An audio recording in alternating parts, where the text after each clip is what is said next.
अस्सलाम वालेकुम शाह जी। जी वालेकुम अस्सलाम। शाह जी कैसे हैं आप? ठीक मैं हैं ठीक हूँ, आप बताएं। जी, अल्हम्दुलिल्लाह। शाह जी जुम्मा मुबारक बहुत ज़्यादा। खैर मुबारक, खैर मुबारक। अच्छा शाह जी, जुम्मा मुबारक है। और हम्म। आज के दिन तो अच्छी खबर आनी चाहिए थी, लेकिन मूडीज़ ने कहा है जी कि पाकिस्तान की इकॉनमी डाउन हाँ हो गई है। यार, यही क्या मसला हो गया सर जी? यही यही यही सबसे ज़्यादा ख़तरनाक आज की ख़बरों में तो यही है।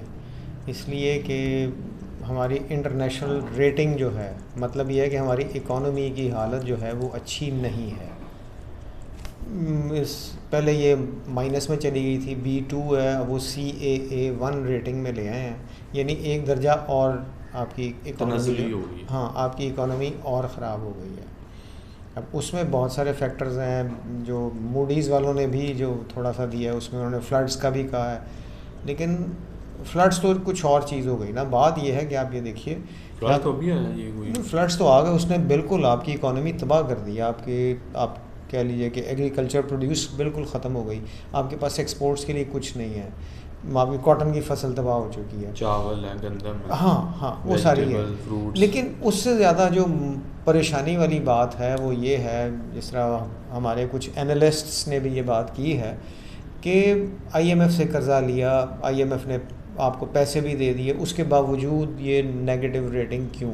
हम्म। अब उसमें बात ये है कि आपके पास, यानी जो मेरा थोड़ा सा तज्जिया बनता है वो ये बनता है कि आपके पास है ही कुछ नहीं। आप एक्सपोर्ट क्या करेंगे, कमाएंगे क्या? अच्छा। आपके पास पैसा तो है, हम्म। आपको IMF ने दे दिया, आपको चाइना ने रोल ओवर कर दिया जो उन्होंने आपको पैसे दिए हुए थे, इसी तरह सऊदी अरब ने रोल ओवर कर दिया। यानी आपके अकाउंट में जो पैसे फॉरेन अभी भी हैं। फॉरेक्स अकाउंट जो है उसमें आपके पास पैसे तो हैं, नज़र तो आते हैं, ठीक है। लेकिन वो आप इस्तेमाल तो नहीं कर सकते ना।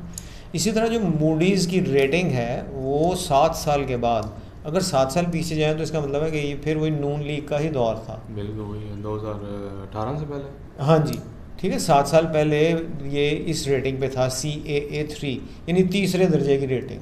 फिर इमरान खान की हुकूमत आ गई, कोरोना आ उसमें गया। स्टेबल हुई, स्टेबल हो गई, कोरोना आ गया। कोरोना आ गया। कोरोना ने सारी दुनिया को ख़राब किया। लेकिन हमारे यहाँ पे सबसे ज़्यादा प्रॉब्लम ये है कि हमारे यहाँ पे यानी गवर्नमेंट की कंटिन्यूटी नहीं है। हमारे टूट जाती सिलसिला है। टूट जाता है, कभी किसी तरह से, कभी किसी तरह से। अभी इन्होंने नो कंसिस्टेंट कॉन्फिडेंस नहीं के है लिए, हमारी हाँ, गवर्नमेंट। हुकूमतें जो है ना, कंटिन्यूटी हो ना, एक यानी तसलसल हो कि हुकूमत 5 साल रहेगी। जब इत्मीनान है। अगले को पता हो कि जी 5 साल रहेगी और पाकिस्तान यानी हुकूमत रहती है, तो फिर आपकी इकॉनमी स्ट्रांग होती है, बेहतर होती है, आपको बाहर से भी पैसे मिल जाते हैं, फॉरेन इन्वेस्टमेंट भी आ जाती है। लेकिन जब ये ना हो तो गड़बड़ हो जाती है। अब मूडी की रेटिंग जो गिराने की है, ठीक है, वो इसहाकडार साहब आए हैं, देखते हैं क्या करते हैं। लेकिन उसके बावजूद कि आपको IMF से पैसे मिले, आपको हर चीज़ आपके पास है, उसके बावजूद आपकी रेटिंग जो है ना वो गिर गई है। ये कोई अच्छा साइन नहीं है। मतलब वो जो जादू की छड़ी लेके आए वो कुछ भी नहीं वो कोई भी है, नहीं हाँ, काम कर नहीं नहीं, सकी। वो काम नहीं कर सकी, असल बात ये है। Very unfortunate. बिल्कुल। अच्छा। अच्छा उसके जी। अलावा आपको और मैं बताता हूँ, फिर वो थोड़ी सी खबर तो ऐसी आ जाती है। चलिए आर्मी चीफ है सुप्रीम। हमारे, अच्छा अच्छा। आर्मी चीफ हैं, उन्होंने फिर वहाँ पे अमेरिका में एक और तकरीर की है। कुछ वो एक थिंक टैंक से मिले, जनरल कमर जावेद बाजवा साहब, वहाँ पे उन्होंने फिर एक और बात की है जो मैं उस पर कहूँगा कुछ नहीं, सिर्फ उसको थोड़ा सा रिलेट कर दूँगा, बता दूँगा। वो ये है कि उन्होंने कहा जी कि पाकिस्तान में प्रेस फ्रीडम पूरी है, किसी पे कोई पाबंदी नहीं है, कोई किसी को रोका नहीं जाता, प्रेस मीडिया के फ्रीडम, ऊपर, प्रेस के ऊपर, इलेक्ट्रॉनिक हाँ, मीडिया जर्नलिस्ट्स हो। को कुछ नहीं कहा जाता।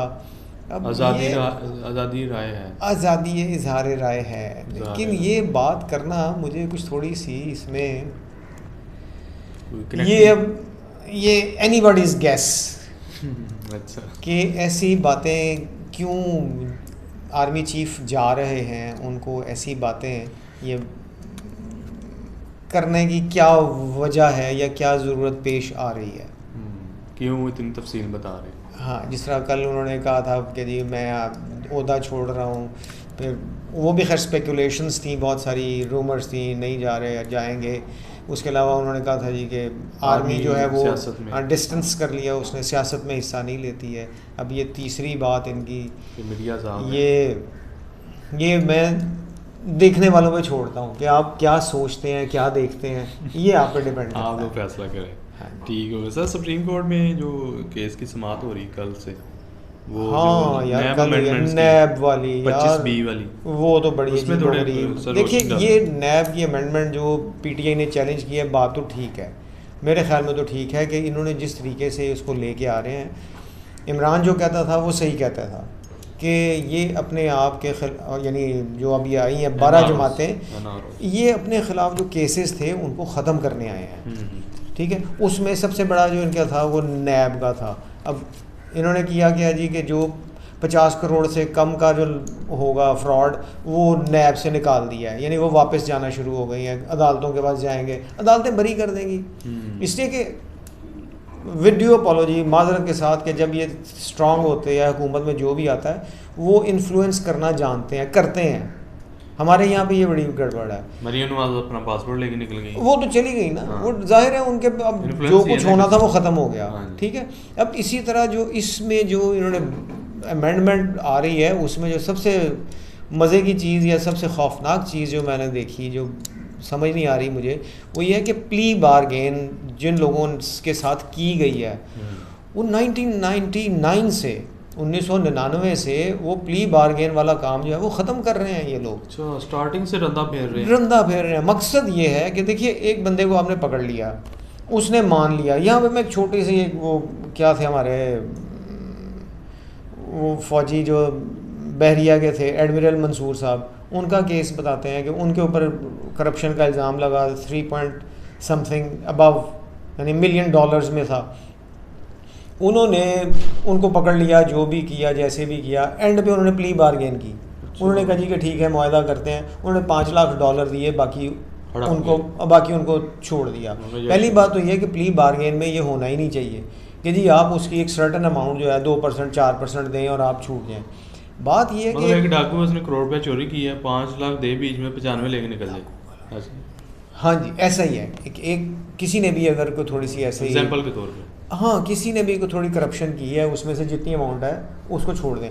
अब ये जो कह रहे हैं, ये कहते ये हैं कि जी एक बंदे को आपने पकड़ लिया, पकड़ के आपने रंगे हाथों पकड़ लिया, रंगे हाथों या जैसे भी, जाहिर है रंगे हाथों ही पकड़ा गया। हाँ बिल्कुल। आपने उसके बाद उस शख्स को अंदर रखा, उसके ऊपर तशद्दुद किया, जैसे भी आपने उसको प्रेशराइज करके उसको मनवा लिया।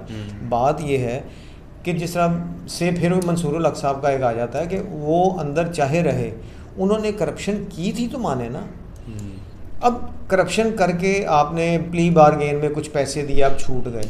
अब जो ये अमेंडमेंट की है इन्होंने, उसके मुताबिक ये है कि अगर वो शख्स जिसने प्ली बारगेन की है, अगर वो अदालत जाए, वो कहे जी कि मुझ पे तो इन्होंने प्रेशर डाला था, मुझे तो दबाव में मैंने ये हाँ माना है, तो वो बंदा क्लेम कर सकता है कि मैंने जो पैसे दिए थे प्ली बारगेन में मुझे वापस करें।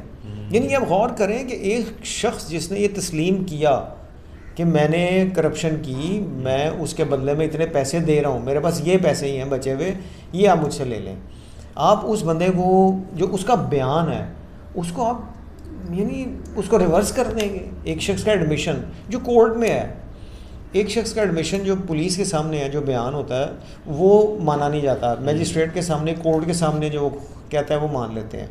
आप उसको मनवा रहे हैं, यानी कोर्ट को आप झूठा कर रहे हैं यहाँ पे, कोर्ट के ख़िलाफ़। उसके बाद ये है कि जब वो कोर्ट में वो जाएगा, कोर्ट अगर ऑर्डर कर देती है तो नैब को उससे जो प्ली बारगेन के पैसे लिए थे वो वापस करने पड़ेंगे। अब आप सोचें अगर ये अप्रूव हो गई हुई है अगर, तो हाँ, तो ये आप सोचें कि नैब को कितना अरबों रुपया जो है वो वापस करना पड़ेगा। क्या हमारी गवर्नमेंट के पास है इतना पैसा? तो है ही नहीं। हाँ? लग गए सारे। अब अफसोस इसी बात का होता है ना, कोरोना आया हुआ था, इसी बात का तो होता है ना मुझे दुख के यार आप क्या कर रहे हैं, क्या करना चाहते हैं।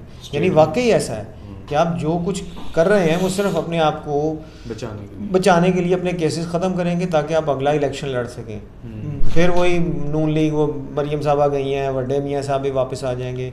एक रास्ता बना रहे हैं आप, उसमें आपको कोई परवाह नहीं है कि मुल्क के साथ क्या होगा, आवाम के, आम आदमी के साथ क्या होगा। आम आदमी जाए भाड़ में, जैसे भी होगा उसको आपने लीड जाए लंदन में, उसके सर के ऊपर या उसके ऊपर पाँव रख के आपने जो रूलिंग लीड, जिस तरह वही मिफ्ता इस्माइल साहब का बयान है, फिर कोट करता हूँ कि ये सिर्फ 1% 1% लोगों के लिए है ये मुल्क, मुल्क में बिल्कुल। कि जिनके पास पैसा है वही कर रहे हैं और वही करेंगे। जब ज़ाहिर है ये केसेस ख़त्म हो जाएंगे, नैब से भी आप पैसे निकलवा लेंगे, उसके बाद आपके पास फिर दोबारा से आप तैयार ही है हमारे हाल में। अल्लाह हमारे हालों पे रहम करे, दुआ कर सकते हैं। चलें ठीक है जी Shahid, thank you very much, आपका बहुत बहुत शुक्रिया। ओके ओके, अल्लाह हाफिज़। सलाम अलैकुम।